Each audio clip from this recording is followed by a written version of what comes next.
தற்போது கிடைத்துள்ள அண்மை செய்தியை பார்த்து வருகிறோம். விளாத்திக்குளம் அருகே வேடநத்தம் காட்டு பகுதியில் 12ஆம் வகுப்பு மாணவி கொலை செய்யப்பட்ட சம்பவத்திற்கு 9வது நாளாக போராட்டம் நடத்தி வருகின்றனர்.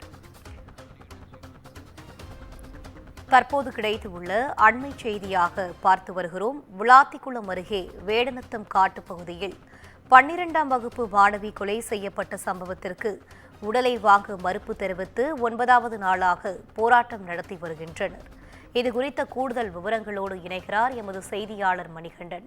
மணிகண்டன், வணக்கம். இதுகுறித்த முழு விவரங்கள்.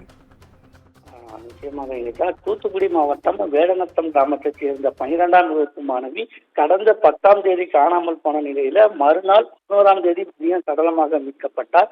இந்த சம்பவம் பெரும் பரபரப்பை ஏற்படுத்திய நிலையில மாணவியின் பெற்றோர் மற்றும் அந்த வேடநத்தம் கிராமத்தைச் சேர்ந்த பொதுமக்கள் இந்த சம்பவத்தில் ஈடுபட்ட கொலை குற்றவாளிகளை கைது செய்ய வேண்டும், இல்லை என்றால் உடலை வாங்க மாட்டோம் என்று கூறி வந்தனர். இன்றுடன் 9 நாட்கள் ஆகியும் குற்றவாளியை போலீசார் கண்டுபிடிக்காததால மாணவியின் உடலை உறவினர்கள் இன்னும் வாங்கவில்லை. காவல்துறை சார்பில் 10 தனிப்படைகள் அமைக்கப்பட்டும் பல பேரிடம் விசாரணை நடத்தப்பட்டும் குற்றவாளிகளை கண்டுபிடிக்க முடியாமல போலீசார் திணறி வருகிறார்கள். பல்வேறு அரசியல் கட்சி தலைவர்கள் மாணவியின் வீட்டிற்கு வருகை தந்து மாணவியின் பெற்றோருக்கு ஆறுதல் தெரிவித்த வண்ணமே உள்ளனர். இந்த நிலையில அந்த கிராமத்தின் காட்டு பகுதியில் அமைந்துள்ள ஒரு காற்றாலையின் CCTV காட்சிகளை போலீசார் ஆய்வு செய்துள்ளனர். அப்போது சம்பவம் நடந்த அன்று அந்த பகுதியில ஒரு இருசக்கர வாகனம் இருப்பதை போலீசார் கண்டறிந்துள்ளனர்.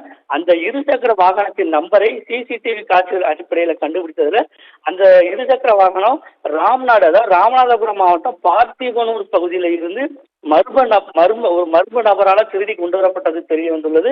அந்த இருசக்கர வாகனம் திருடு போயிருப்பதாகவும் காவல் நிலையத்தில் ஏற்கனவே புகார் ஒன்று கூறியிருந்திருக்கிறார்கள்.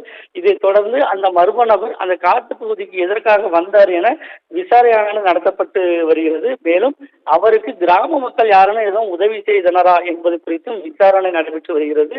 இந்த நிலையில மாணவியின் உடலை வாங்கி அடக்கம் செய்ய மாணவியின் பெற்றோரிடம் பல்வேறு தரப்பினர் கோரிக்கை வைத்த நிலையிலும் இந்த கொலை வழக்கில் தொடர்புடைய குற்றவாளிகள் கைது செய்யப்படும் வரை உடலை வாங்க மாட்டோம், குற்றவாளிகள் கைது செய்யப்பட்டால் அடுத்த 1 மணி நேரத்துல மாணவியின் உடலை வாங்கி அடக்கம் செய்ய தயாராக இருக்கிறோம் என பெற்றோர் மற்றும் உறவினர்கள் கூறி வருகிறார்கள்.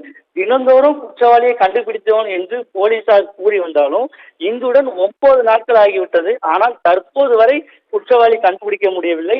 ஆகவே விரைவில் குற்றவாளியை போலீசார் கண்டுபிடிப்பார்களா என்று பொறுத்திருந்துதான் பார்க்க வேண்டும்.